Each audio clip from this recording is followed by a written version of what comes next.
Hello student, class 10 science का question paper है। 3141 code है, सेट 1। तो जिन बच्चों का ये सेट आया है वो अपने आंसर्स चेक कर सकते हैं। इसका सोल्यूशन करेंगे हम एंड कमेंट करके बताना कैसा गया एग्ज़ाम, इजी था, हार्ड था। तो अदर सेट्स के भी आपको यहाँ पे आंसर मिल जाएंगे। प्लेलिस्ट सेक्शन को चेक कर लेना, लिंक मैं डिस्क्रिप्शन में डाल दूँगी। तो ये साइंस का क्वेश्चन पेपर है, CBSE बोर्ड 2025 साइंस का हम सोल्यूशन करेंगे। 3141 कोड है इसका। तो ये इसका सेक्शन ए के क्वेश्चंस है, तो इंग्लिश मीडियम में हम डिस्कस कर लेंगे।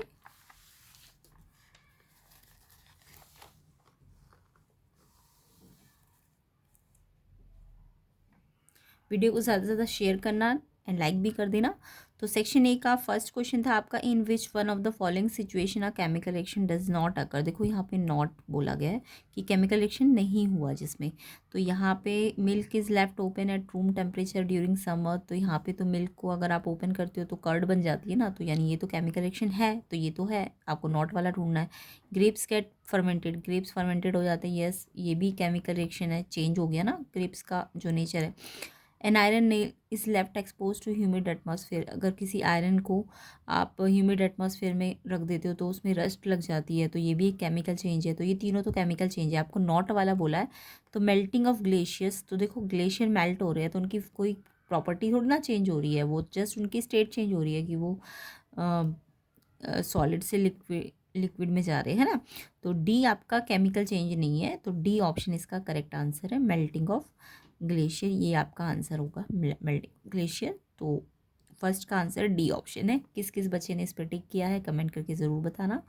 एंड अदर कोड के भी और अदर सेट्स के भी आपको यहाँ पे आंसर्स मिल जाएंगे, तो प्लेलिस्ट को ज़रूर चेक कर लेना, लिंक डिस्क्रिप्शन में है। और प्लेलिस्ट में ही मैंने PYQs बहुत सारे कराए थे, मोस्टली क्वेश्चन उसी में से आए हुए हैं। तो जितने भी कंसेप्ट है उसे अच्छी तरह से समझ लेना नेक्स्ट ईयर वाले बच्चे। सेकेंड देखो, in order to prepare dry hydrogen chloride gas in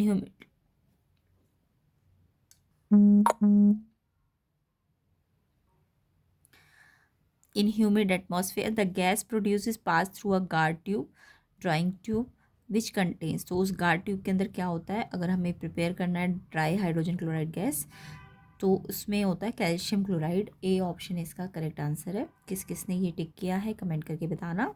calcium chloride second का ए ऑप्शन आंसर है।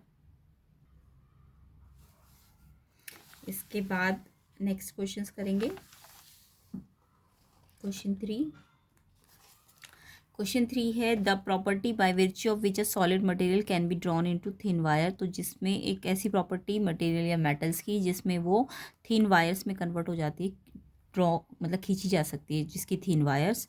तो थिन वायर्स प्रॉपर्टी को हम डक्टिलिटी कहते हैं। अगर थिन शीट्स होता तो मेलिबिलिटी आंसर था, बट अभी वायर है ना, तो वायर वाली प्रॉपर्टी कौन सी होती है, डक्टिलिटी। मेटल के अंदर होती है ना प्रॉपर्टी की, जिससे उसको हम थिन वायर्स में ड्रॉ कर सकते हैं, ड्रॉ मतलब खींच सकते हैं। तो बी ऑप्शन इसका आंसर है, डक्टिलिटी। किस किस बच्चे ने टिक किया है डक्टिलिटी पे, बिल्कुल ठीक है उनका, तो कमेंट करके बताना सारे बच्चे। फोर्थ क्वेश्चन देखो, select from the following A hydrocarbon having 1C single bond C and 1C triple bond C, यानी एक सिंगल बॉन्ड हो और एक ट्रिपल बॉन्ड हो। तो बना के देखो इसको।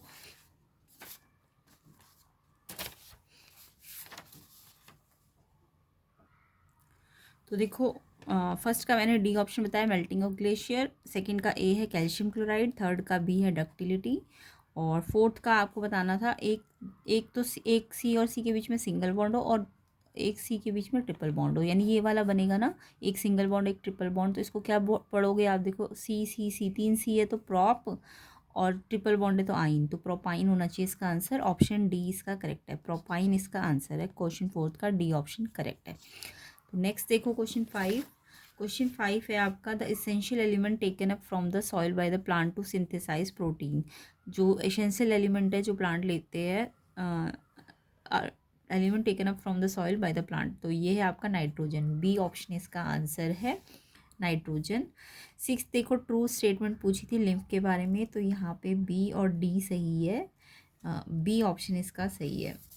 तो क्वेश्चन फिफ्थ का आंसर बी नाइट्रोजन, सिक्स का भी बी है, B and D, and seventh का सी सीड्स होगा। अभी देखते हैं इस क्वेश्चन को।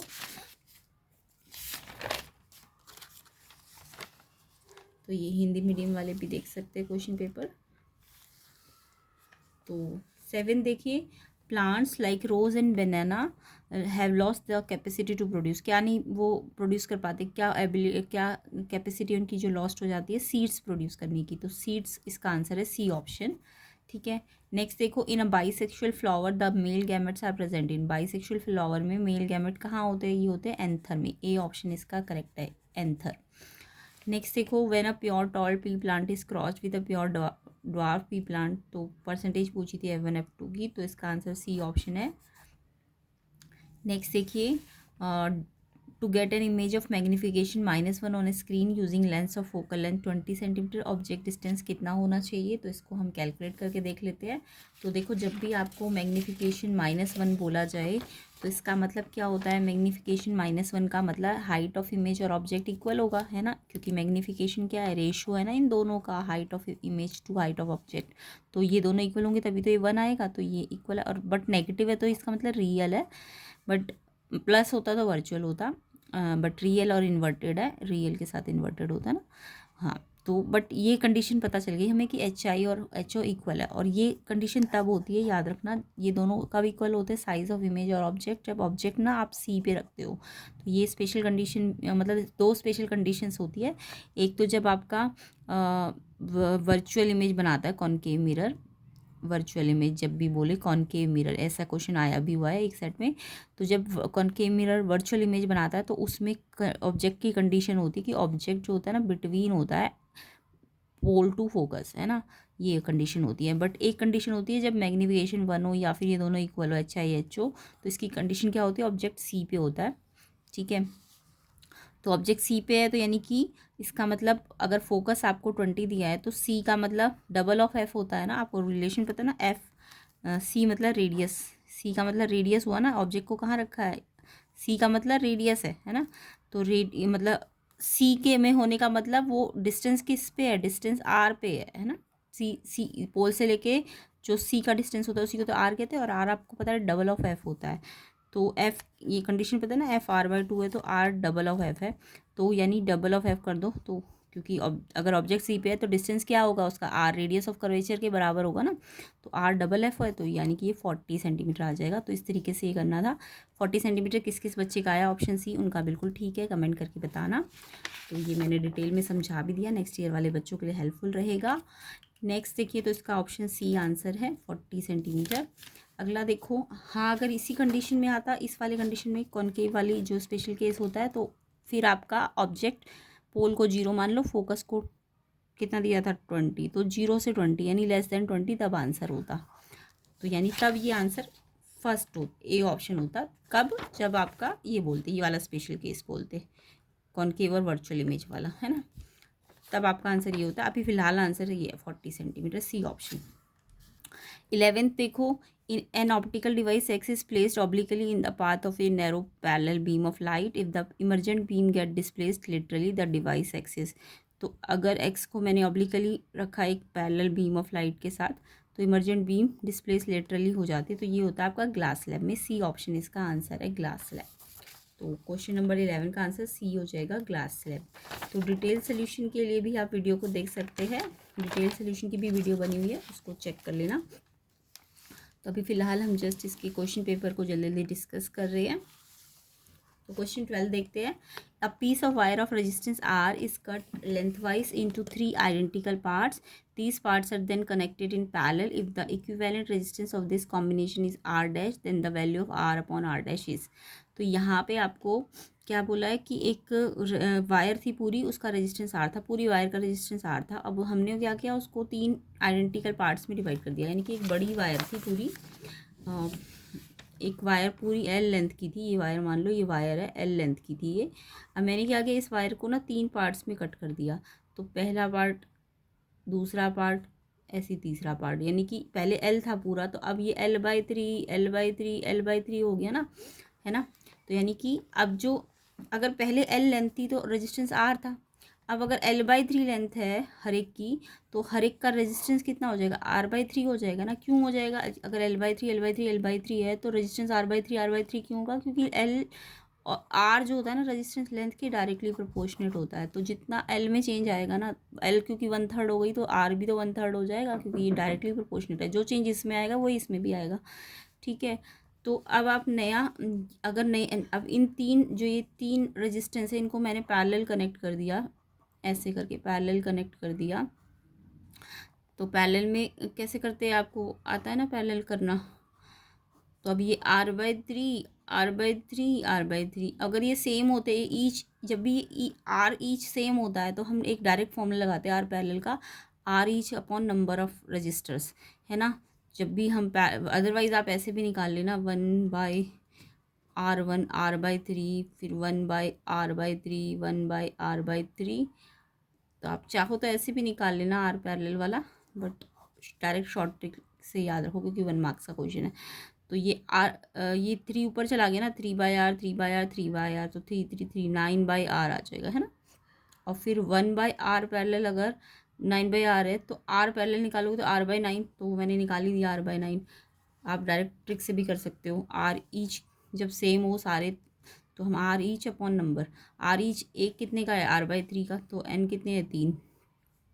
अब ये 3 को ये 3/1 है तो रेसिप्रोकल होकर 1/3 हो जाएगा, डिवाइड है ना तो रेसिप्रोकल हो गया।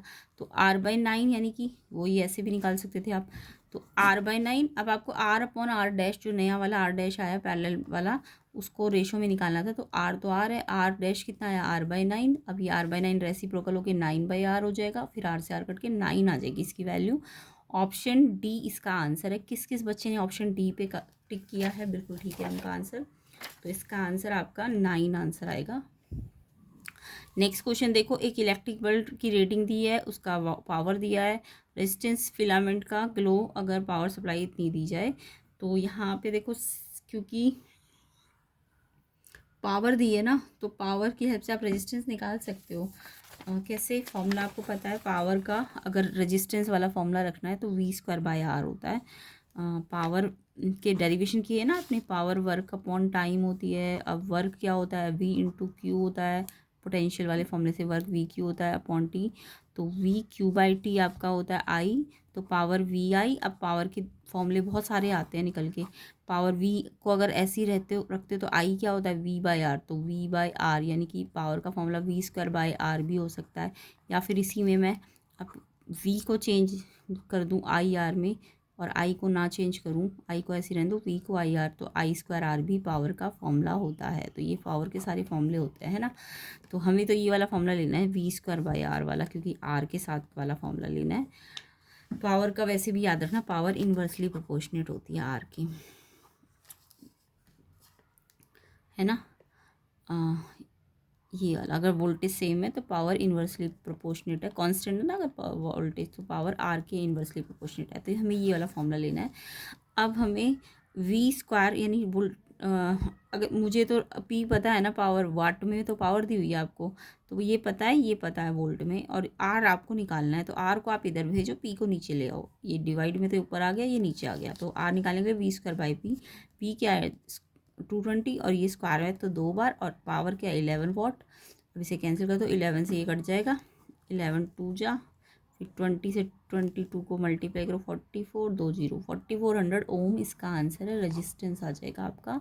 आई होप ये आंसर, ये तो एनसीईआरटी का ही क्वेश्चन है शायद, ऑप्शन ए इसका करेक्ट आंसर है, 4400 ओम, ए ऑप्शन करेक्ट है। किस किस बच्चे ने इस पर टेक किया है कमेंट कीजिएगा। 14 देखो, the minimum number of identical bulb of rating 4 volt 6 watt that can work safely with desired brightness when connected in series with a 240 main supply। तो मतलब आइडेंटिकल है सारे के सारे, तो अगर टोटल इतना है तो 4 वोल्ट एक का है, तो इन सबको इनको डिवाइड कर दो तो नंबर निकल जाएंगे आपके। तो 240/4 60 नंबर आ जाएंगे। सी ऑप्शन इसका आंसर है, कमेंट करके बताना ठीक है कि नहीं। नेक्स्ट बताओ, नेक्स्ट देखो question 15, in the food chain given below select the most efficient food chain in the term of energy. Energy की टर्म्स में तो देखो, एनर्जी आपको पता है ईच ट्रॉफिक लेवल 10% ही ट्रांसफर होती है, बाकी 90% एनवायरनमेंट को मिल जाती है। तो यानी कि 10% एनर्जी ही ट्रांसफ़र होती है नेक्स्ट लेवल को। तो यानी जितने कम लेवल होंगे यानी कि उतना अच्छी फूड, उतना ज़्यादा एनर्जी मिलेगी, जितने कम लेवल होंगे उतनी ज़्यादा एनर्जी मिलेगी, उतना ज़्यादा एफिशिएंट फूड चेन होगी। तो यानी कि शॉर्टेस्ट फूड चेन ही क्या होती है, मोस्ट एफिशिएंट होती है, शॉर्टेस्ट, क्योंकि एनर्जी अगर ज़्यादा से ज़्यादा ट्रॉफिक लेवल होंगे तो ज़्यादा एनर्जी ट्रांसफ़र हो जाएगी, तो बहुत कम मिलेगी ना लास्ट वाले को। तो यानी शॉर्टेस्ट अगर फूड चेन है तो वो ज़्यादा एफिशिएंट होगी, तो 2 वाली फूड चेन ज़्यादा एफिशिएंट होगी। बी ऑप्शन इसका आंसर है। सबसे छोटी फूड चेन इसमें यही तो है, 2 वाली, 2 ट्रॉफिक लेवल है इसके। तो सी ऑप्शन इसका करेक्ट आंसर है। आई होप सबका आंसर यही होगा। ठीक है, अगर यहाँ पे बोलते मोस्ट की जगह लीस्ट एफिशिएंट तो सबसे बड़ी वाली, ये कितनी वाली है, 4 वाली है। यानी तब ये नहीं आता 4, फिर ये 4 और ये 5 वाले में बदल देते तो 5 वाली सबसे लीस्ट हो जाती। लीस्ट मतलब सबसे ज़्यादा स्टेप होते हैं जिसमें, यहाँ सबसे कम स्टेप है इसलिए मोस्ट एफिशिएंट है। सी ऑप्शन इसका आंसर है। नेक्स्ट देखो,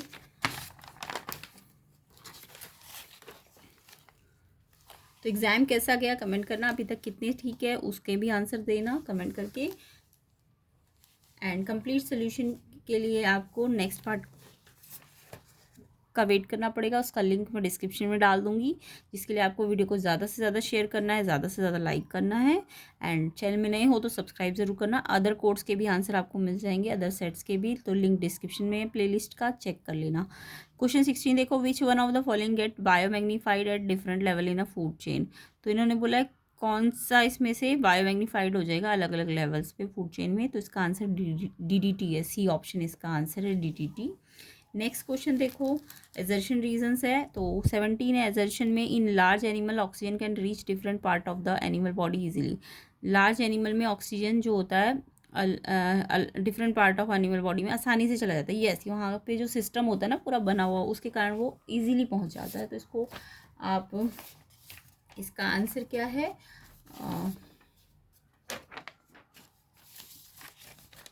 तो 16 का तो मैंने बता दिया DDT है। 17 का एजर्शन ठीक है, क्योंकि लार्ज जो बॉडी जैसे ह्यूमन बॉडी होती है उनमें क्या होता है, ऑक्सीजन आसानी से, लार्ज एनिमल्स में ऑक्सीजन आसानी से पहुंच जाता है, बिल्कुल ठीक है। रीज़न है इसका, respiratory pigment take up oxygen from the air and carry to body tissues. Respiratory pigments oxygen ले जाते हैं एयर से and carry to body tissues. Yes, ये भी ठीक है। तो इसी रीज़न से तो वो आसानी से क्या कर पाते हैं, ऑक्सीजन रीच कर पाते हैं। तो यानी इसका एक्सप्लेनेशन भी दे दिया इन्होंने। तो एजर्शन भी ठीक है, रीज़न भी ठीक है और एक्सप्लेनेशन भी ठीक है। जब दोनों सही हो, एजर्शन रीज़न ठीक हो और रीज़न एक्सप्लेन भी करता हो, तो इसलिए ए ऑप्शन इसका आंसर है, क्योंकि ये एक्सप्लेन कर रहा है ना कि रेस्पिरेटरी पिगमेंट होते हैं वो ऑक्सीजन को लेके जाते हैं। तो इसी रीज़न से लार्ज एनिमल्स में रेस्पिरेटरी पिगमेंट होता है, पूरा सिस्टम होता है, तो इसलिए वो आसानी से चला जाता है। तो एक्सप्लेन भी कर रहा है। तो ऑप्शन ए इसका आंसर है 17 का। 18 देखिए, 18 है, एजर्शन है, concentrated nitric acid is diluted by adding water slowly to acid with constant stirring. Concentrated nitric acid को हम क्या करते हैं, कंसनट्रेटेड है तो उसमें पानी, उसमें हम उसे डाइल्यूट करने के लिए पानी मिलाएंगे। अब पानी को एसिड में मिलाते हैं कि एसिड को पानी में मिलाते हैं, ये आपने पढ़ा होगा कि हम क्या करते हैं, अगर हमें अगर बर्न से बचना है, एसिड बर्न से, तो हमें क्या करना चाहिए, एसिड को धीरे धीरे पानी में मिलाना चाहिए। ये वाला प्रोसेस सही है। अगर मैं वाटर इनटू एसिड डालूंगी तो फिर वो एक्सोथर्मिक हो जाएगा, ये वाला प्रोसेस गलत है, ये एक्सोथर्मिक हो जाएगा, हाईली एक्सोथर्मिक। तो ये वाला नहीं करना चाहिए, हमको ये करना चाहिए, एसिड को स्लोली स्लोली ऐड करना चाहिए वाटर में। तो बच्चे कंफ्यूज भी जाते हैं जल्दी जल्दी, तो इसलिए आपको याद रखना, वाटर अगर एसिड में डाल रहे हो तो गलत है, एक्सोथर्मिक है, क्योंकि वो एसिड को आपको धीरे धीरे वाटर में मिक्स करना है, याद रखना। तो यानी इन्होंने क्या बोला है, इन्होंने बोला है कि हम एसिड को जब डाइल्यूट करते हैं ना तो वाटर ऐड करते हैं एसिड में, नहीं, गलत हो जाएगा वो, तो फिर एक्सो हो जाएगा ना। तो आपको एसिड को पानी में मिलाना था, इसलिए एजर्शन गलत है आपका। तो ध्यान से बच्चे कंफ्यूज हो सकते हैं इस क्वेश्चन में, एसिड को पानी में मिलाना चाहिए, उन्होंने बोला है वाटर को एसिड में मिलाना चाहिए, ये गलत है, इसलिए गलत है एजर्शन। ठीक है, तो नेक्स्ट है, concentrated nitric acid easily soluble है वाटर में। Yes, nitric acid strong acid है ना, वो आसानी से सॉल्युबल हो सकता है वाटर में, बिल्कुल ठीक है। तो एजर्शन गलत है, रीजन सही है, डी ऑप्शन है इसका आंसर, ऑप्शन डी, एजर्शन सही, एजर्शन गलत, रीजन सही, डी ऑप्शन इसका आंसर है। नेक्स्ट क्वेश्चन देखो, एजर्शन है, in reptile the temperature at which the fertilize egg are kept to decide the sex of the offspring. जो रेप्टाइल्स होते हैं ना उसमें टेम्परेचर ही ऑफस्प्रिंग के सेक्स को डिसाइड करता है। यस, ये बिल्कुल ठीक है। Sex is not genetically determined in some animal, कुछ एनिमल्स में जेनेटिकली सेक्स डिटरमाइन नहीं होता, जैसे इसमें था ना टेम्परेचर से हो रहा है। तो यानी ये भी ठीक है, और ये एक्सप्लेन भी कर रहा है कि क्यों ये टेम्परेचर, क्योंकि सारे एनिमल में जरूरी नहीं जेनेटिकली पता चले। तो तो यानी कि एजर्शन ठीक है, रीज़न ठीक है, रीज़न से एक्सप्लेन भी हो रहा है, तो ए ऑप्शन इसका आंसर है, यानी दोनों सही, इसमें एजर्शन रीज़न ठीक भी है और एक्सप्लेनेशन भी ठीक दे रहा है, ए ऑप्शन इसका आंसर है।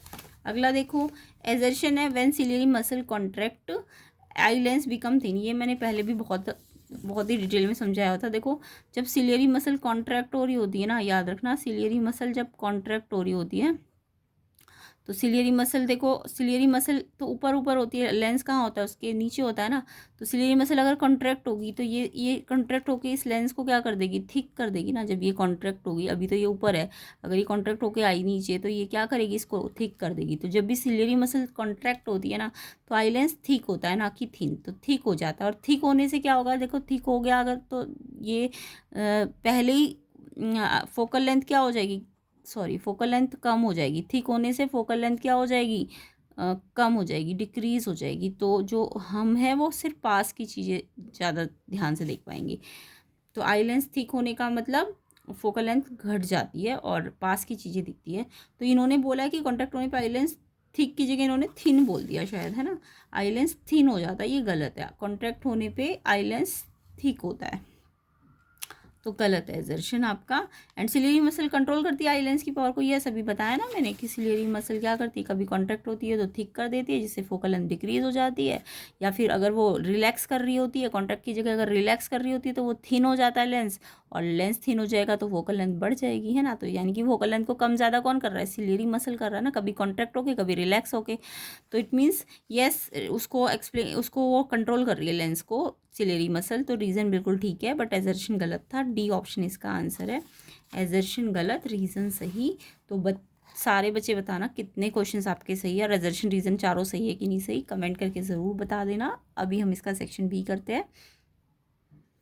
तो सेक्शन बी में ये देखिए हिंदी मीडियम के क्वेश्चंस है आपके। अब देखिए सेक्शन बी, क्वेश्चन नंबर 21 तो बहुत ही सिंपल सा था, बहुत सिंपल सा क्वेश्चन था ये। Define oxidation, identify and name the substance oxidized in the following reaction. तो ये मैंने बहुत बार समझा रखा है आपको कि कैसे हम ऑक्सीडाइज पूछेंगे, कैसे हम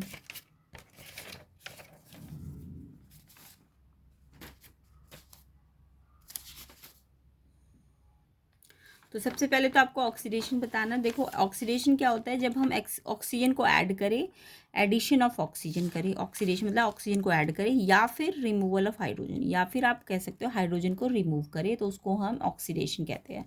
ठीक है, इसका उल्टा कर दोगे तो रिडक्शन हो जाएगा। ओके, अब आपको ये केमिकल रिएक्शन दिया था, आपको पूछा था कौन सा सब्सटेंस ऑक्सीडाइज हुआ है, तो इसको मैंने करने का तरीका आपको बताया था। देखो कॉपर ऑक्साइड, देखो इस टाइम इस साइड कॉपर ऑक्साइड और उस साइड जाते जाते वो कॉपर में चेंज हो रहा है। तो कॉपर ऑक्साइड से अगर कॉपर बन रहा है, ऐसे करके मैंने इसे कर दिया, तो कॉपर ऑक्साइड में से ऑक्सीजन हट गई ना। देखो ऑक्सीजन अब यहाँ थी, यहाँ नहीं है, अब तो हट गई, यानी ऑक्सीजन माइनस हो गई है। तो यहाँ है बट यहाँ नहीं है ना, तो यानी माइनस हो गई है, तो रिडक्शन हो रहा है। ऑक्सीजन का घटना, ऑक्सीजन का घटना क्या होता है, रिडक्शन होता है। एंड इस वाले हाइड्रोजन को देखूँ तो हाइड्रोजन में ये पहले देखो हाइड्रोजन था, बट ऑक्सीजन अब आ गई है इस साइड, तो हाइड्रोजन से वो वाटर में चेंज हो गया, यानी इसमें ऑक्सीजन आ गई है, तो ऑक्सीजन प्लस हो गई है। तो ऑक्सीजन प्लस होने को क्या कहते हैं, एडिशन ऑफ ऑक्सीजन को हम ऑक्सीडेशन कहते हैं। ओके, अब आपको क्वेश्चन में क्या पूछा, कौन सा सब्सटेंस है जो ऑक्सीडाइज हुआ है। तो अभी मैंने देखा है कि ऑक्सीडाइज का मतलब जिसमें ऑक्सीजन आ जाए, तो ऑक्सीजन आ जाए का मतलब किस में आई है, ऑक्सीजन इसमें आई है ना। इसमें ये मत बोलना इस साइड का कोई, जब भी ऐसे वाले क्वेश्चन होते हैं तो हमें इस साइड का तो कुछ आंसर ही, इस साइड में कुछ भी नहीं होता आंसर। दोनों ये जो आंसर्स होते हैं ये यहीं पे मिलते हैं, इस साइड रिएक्टेंट साइड में मिलेंगे आपको, इस साइड तो कुछ देखना भी मत। सिर्फ आप ये देखो ऑक्सीडेशन, ऑक्सीडाइज बोला है तो ऑक्सीडेशन वाला ये वाला है ना। ऑक्सीडाइज का मतलब जिसमें ऑक्सीजन आई थी, किस में आई थी, इसमें नहीं थी, इसमें आ गई थी ना, मतलब इसी में तो आई थी, पहले हाइड्रोजन था वाटर, तो ये ऑक्सीडाइज क्या हुआ, ये हुआ है। इस साइड वाले को आप आंसर में बिल्कुल मत लिखना, इसी साइड को देखना होता है। तो ऑक्सीडेशन यानी हाइड्रोजन का हुआ है, तो सब्सटेंस ऑक्सीडाइज कौन हुआ है, हाइड्रोजन। हाँ अगर रिड्यूस पूछ लेते सब्सटेंस रिड्यूस कौन सा हुआ है, वैसे आपको पूछा यही था बस क्वेश्चन में, तो हाइड्रोजन है इसका आंसर। बट अगर रिड्यूस भी पूछ लेते तो रिड्यूस का मतलब होता है ऑक्सीजन जाना, यानी ये था इसमें पहले ऑक्सीजन नहीं थी, अब चली गई, यानी ऑक्सीजन इसमें से गई है ना। तो रिड्यूस कौन हुआ है, कॉपर ऑक्साइड। तो आंसर हमेशा इसी साइड के देने होते हैं, इस साइड को तो नहीं, इस साइड में कोई आंसर नहीं होता, इसी साइड में होता है। तो या तो ऑक्सीडाइज अगर ये हुआ तो ऑब्वियसली रिड्यूस यही हुआ होगा, है ना। तो ये रिड्यूस हुआ है। और अगर एक्स्ट्रा और पूछ ले तो रिड्यूसिंग एजेंट पूछ लेते हैं, अगर कई बार रिड्यूसिंग एजेंट, तो जो ऑक्सीडाइज होता है ना वो रिड्यूसिंग एजेंट होता है, और जो रिड्यूस हुआ होता है वो ऑक्सीडाइजिंग एजेंट होता है। तो ये मैंने एक्स्ट्रा बता दी, बट आंसर आपको जस्ट इतना ही लिखना था, हाइड्रोजन। तो ऑक्सीडाइज कौन हुआ है? हाइड्रोजन। आई होप समझ भी आ गया होगा, नेक्स्ट ईयर वाले बच्चों के लिए हेल्पफुल रहेगा। नेक्स्ट है show the formation of magnesium chloride bye electron transfer. तो ये भी मैंने बहुत अच्छी तरीके से समझा रखा था, मैग्नीशियम क्लोराइड का इलेक्ट्रॉन ट्रांसफर के थ्रू फॉर्मेशन दिखाना है। और फिर उसके बाद इसमें कैटायन और एनायन भी पूछे गए हैं। एंड हेल्प के लिए आपको मैग्नीशियम का एटॉमिक नंबर और क्लोरीन का एटॉमिक नंबर दे दिया। तो कैसे फॉर्मेशन करना है इसको देखो, मैग्नीशियम का 12 है, क्लोरीन का 17 है, इसकी कॉन्फ़िगरेशन करो 282 और 17 का 287। अब देखो मैग्नीशियम का अगर मैं डायग्राम बनाऊँ डॉट स्ट्रक्चर वाला, तो इसके लास्ट में कितने थे? 2 थे ना, लास्ट शेल में 2 थे, तो इसके पास 2 डॉट दिखाओ। इसके लास्ट में कितने डॉट है? लास्ट में, लास्ट वाले में 7, तो इसके लास्ट के 7 डॉट दिखाओ। अब इसके डॉट में अगर आपने ऐसे बनाया तो इसके डॉट को क्रॉस करके बनाओ, क्योंकि ये अलग एटम है। तो 7 बनाओ, 1 2 3 4 5 6 7। अब देखो ये इसके लास्ट में 2 है, जब लास्ट में 1 2 3 है ना, तो ये मेटल है। ये क्या है? एक मेटल है। और मेटल क्या करती है? इलेक्ट्रॉन लॉस करती है। क्या करती है? इलेक्ट्रॉन लॉस करती है। और इसके लास्ट में जब 5 6 7 होता है ना, या 4 भी हो, तो ये एक नॉन मेटल होती है। क्या होती है? एक नॉन मेटल होती है। और ये इलेक्ट्रॉन को गेन करती है। क्या करती है? इलेक्ट्रॉन को गेन करती है। तो ये लॉस करेगा, यानी इसके लास्ट में 2 है, तो ये अपने 2 लॉस करेगा। अब क्लोरीन तो गेन करता है, तो ये क्लोरीन के पास कितने कम है? इसके लास्ट में 8 होने चाहिए थे, 1 कम है ना, तो ये कितने का गेन कर सकता है? सिर्फ ये 1 का ही गेन कर सकता है। तो इसके पास तो देने के लिए 2 है, तो क्या करेगा? ये 1 इस वाले क्लोरीन को दे देगा। अब 1 बचा हुआ है जो वो दूसरे क्लोरीन को दे देगा। दूसरे क्लोरीन के पास भी अपने 7 है, बट 1 ये इसको दे देगा। तो इससे Mg ने तो 2 का लॉस किया। कितने इलेक्ट्रॉन का लॉस किया? 2 का लॉस किया। तो जितना लॉस किया उतना चार्ज आ जाएगा पॉजिटिव में। अगर लॉस कर रहा है तो पॉजिटिव चार्ज आएगा। तो Mg में 2 इलेक्ट्रॉन हट गए ना, इसके दोनों इलेक्ट्रॉन, तो यहाँ से इलेक्ट्रॉन गायब कर दो, तो 2 प्लस का चार्ज आ गया लॉस करने पे। क्लोरीन का क्या हुआ? एक क्लोरीन ने देखो 7 तो इसके खुद थे, एक कितना गेन किया? 1 ही तो गेन किया है। तो एक क्लोरीन के पास देखो खुद के 7 भी है क्रॉस वाले, और एक जो इसका डॉट इसको मिला, एक क्लोरीन को तो एक ही डॉट मिला है ना, तो इस क्लोरीन को तो एक ही डॉट मिला है, तो इसलिए एक डॉट का अंदर एक माइनस चार्ज आएगा। बट लिए कितने क्लोरीन ने? 2 क्लोरीन ने, इसलिए 2 आप आगे ऐसे लिख देना, या नीचे यहाँ भी लिख सकते हो, बट चार्ज इसमें -1 आएगा। तो Mg2 पॉजिटिव है। जब पॉजिटिव हो ये कैटायन होता है। ये क्या है? कैटायन। Mg2 प्लस कैटायन है, और ये नेगेटिव चार्ज है, तो ये एनायन है। ठीक है, तो कैटायन एनायन भी पूछे गए थे आपसे। तो कैटायन तो Mg2 प्लस का है, मैग्नीशियम आयन, और एनायन आपका क्लोरीन का है, Cl-। एक माइनस चार्ज है, एक क्लोरीन ने एक ही तो लिया था, तो एक माइनस, जो लेगा तो माइनस और देगा तो प्लस। ओके, तो इस तरीके से ये आपको करना होता है। नेक्स्ट है how is zinc extracted from its ore. ये ऑप्शन वाला क्वेश्चन था बी, जिंक कैसे एक्सट्रैक्ट करते हैं इसके ओर से। तो जिंक का हम 2 टाइप से एक्सट्रैक्शन कर सकते हैं, कैल्सिनेशन से और रोस्टिंग से। तो आपको प्रोसेसेस बोला, यानी आपको दोनों प्रोसेस कराने थे। तो देखो अगर मैं जिंक की रोस्टिंग वाला मेथड देखूँ, रोस्टिंग, तो रोस्टिंग कब होती है? जब सल्फेट होता है, जिंक सल्फेट जब होगा तो रोस्टिंग करनी है, वो एयर की प्रेजेंस में होती है। तो जिंक सल्फेट को आप ऑक्सीजन के साथ बर्न करोगे तो जिंक ऑक्साइड बन जाएगा, और सल्फर डाइऑक्साइड, सल्फेट है तो सल्फर डाइऑक्साइड गैस बन जाएगी। अब ये जो जिंक ऑक्साइड आपको मिला है, ये यहाँ आपको रिडक्शन करना है कार्बन की हेल्प से। अब कार्बन की हेल्प से जब रिडक्शन करोगे तो जिंक अलग हो जाएगा और कार्बन मोनोऑक्साइड अलग हो जाएगी। तो ये आपका पूरा रोस्टिंग प्रोसेस है, इसके दोनों पार्ट लिखने थे। ऐसी कैल्सिनेशन एब्सेंस ऑफ एयर होता है। ये किसका लिए होता है? जब कार्बोनेट, जिंक कार्बोनेट होगा, किसी भी मेटल का कार्बोनेट होगा तो कैल्सिनेशन, और सल्फेट होगा तो उसका रोस्टिंग होता है। रोस्टिंग ऑक्सीजन के साथ होता है, कैल्सिनेशन विदाउट ऑक्सीजन होता है। तो यहाँ पे ऑक्सीजन नहीं लेनी है, आपको इसे हीट करना है। तो ये जिंक ऑक्साइड प्लस कार्बन, यहाँ कार्बोनेट है तो कार्बन डाइऑक्साइड बनेगा, और फिर जिंक ऑक्साइड फिर से रिडक्शन करो कार्बन के साथ, तो जिंक और कार्बन मोनोऑक्साइड। तो ये आपका कैल्सिनेशन है और ये आपका रोस्टिंग है। दोनों ही बताने थे प्रोसेस, तो मैंने दोनों प्रोसेस भी बता दिए, उसके बाद केमिकल इक्वेशंस भी लिख दिए। तो पूरा क्वेश्चन ये था आपका। नेक्स्ट है ये आपका बायो का क्वेश्चन है। बायो के क्वेश्चन हम नेक्स्ट पार्ट में कवर कर लेंगे, ये भी बायो का ही है। यहाँ पे refraction of ray of light passing through an equilateral glass prism. Glass prism मैंने आपको सिखा रखा था कैसे बनाते हैं। तो ये आपको ग्लास प्रिज्म का डायग्राम बनाना था। पहले इंसिडेंट रे आई, फिर ये जानी ऐसे चाहिए थी, बट ये थोड़ी सी बैंड हो गई टूवर्ड्स जो भी नॉर्मल होता है उसके टूवर्ड्स। तो ये डिस्पर्स भी हो जाएगी 7 कलर में। फिर ये आफ्टर जब प्रिज्म से बाहर जाएगी तो फिर ये अवे फ्रॉम नॉर्मल हो जाती है। तो ये फिर एंगल्स भी आपको दिखाने देते, देखो सबसे ऊपर रेड होता है तो रेड का एंगल छोटा बनेगा, फिर वायलेट का थोड़ा बड़ा बनेगा ये एंगल ऑफ डेविएशन, फिर ये वाला धीरे धीरे और बड़ा होता जाएगा। यानी रेड का एंगल सबसे छोटा होगा डेविएशन का, और बाकी वायलेट होते होते एंगल बड़ा हो जाएगा। तो ऐसे करके एंगल भी दिखाने थे आपको। तो ये डायग्राम था इसका।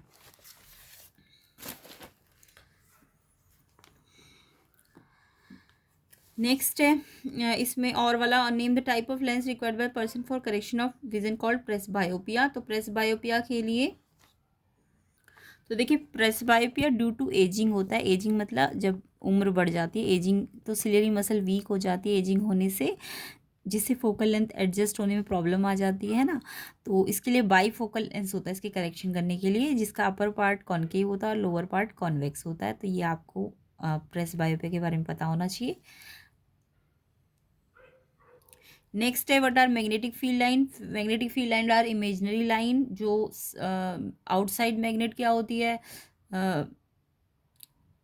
नॉर्थ से साउथ चलती है और इनसाइड साउथ टू नॉर्थ चलती है। इंपॉर्टेंट प्रॉपर्टी एक तो बताई दी मैंने, इसके अलावा ये क्लोज लूप में होती है। और third, magnetic field line never intersect each other, कभी भी इंटरसेक्ट नहीं करती है ना। तो ये इसकी प्रॉपर्टीज़ है। ये तो थ्योरी का क्वेश्चन है, इजी सा ही है।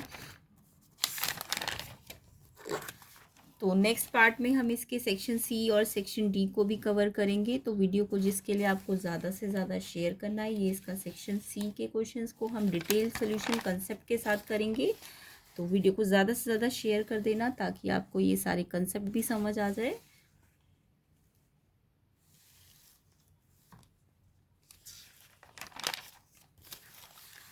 अदर कोड्स के आंसर भी आपको मिल जाएंगे, तो प्लेलिस्ट सेक्शन को ज़रूर चेक करना।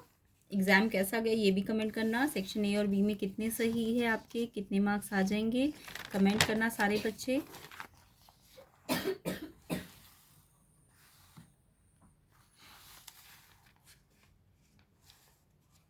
मैथ्स की भी अच्छी तरह से प्रैक्टिस करनी है, PYQs और कॉन्सेप्ट को, तो आप प्लेलिस्ट को चेक कर लेना मैथ्स की भी। ये इसके सेक्शन ही केस बेस्ड क्वेश्चंस को भी हम नेक्स्ट पार्ट में कवर कर लेंगे। डिटेल सोल्यूशन कंसेप्ट भी समझ आ जाएंगे आपको, नेक्स्ट ईयर वाले बच्चों को भी।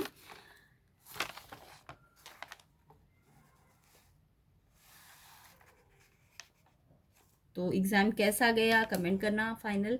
एंड सेक्शन ए बी में आपकी कितने सही है ये भी सारे बच्चे कमेंट कर देना, लाइक कर देना, वीडियो को शेयर कर देना। चैनल में नए हो तो सब्सक्राइब ज़रूर करना।